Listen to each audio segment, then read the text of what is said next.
গোকুল মজুমদার, আমি আসছি। এবার তুমি দেখবে বাংলার বধূদের সিঁদুরের জোর কত।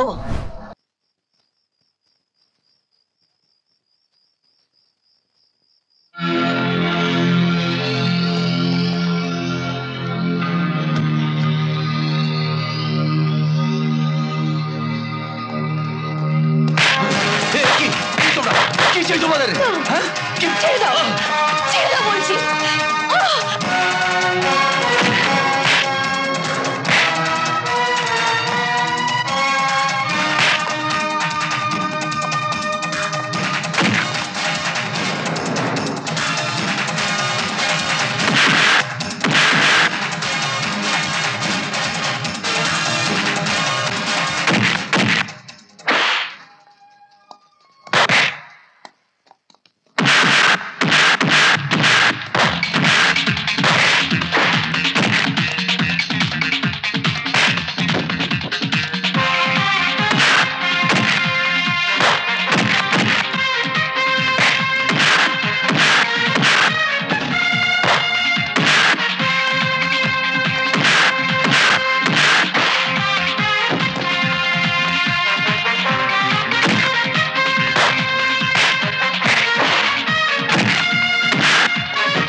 তুমি কি বলছো রতন?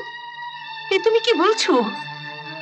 বৌদিমণি, বৌদিমণি, আমি আমার জীবন দিয়ে রাজাদার সুনিতা থেকে বাঁচাবার চেষ্টা করেছিলাম, কিন্তু এই গোকুল মজুমদারের গুন্ডাদের হাত থেকে আমি ওদের বাঁচাতে পারিনি। তুমি আমায় ক্ষমা করে দাও বৌদিমণি, আমায় ক্ষমা করে দাও।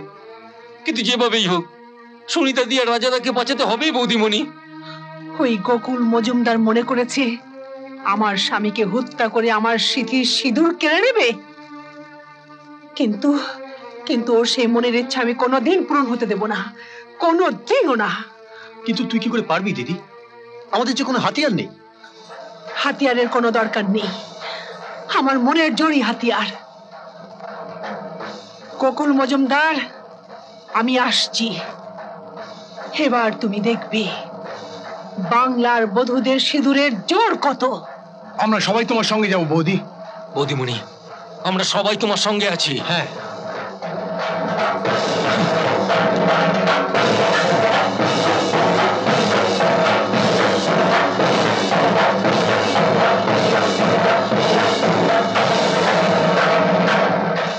মা, আমায় তুমি শক্তি দাও মা,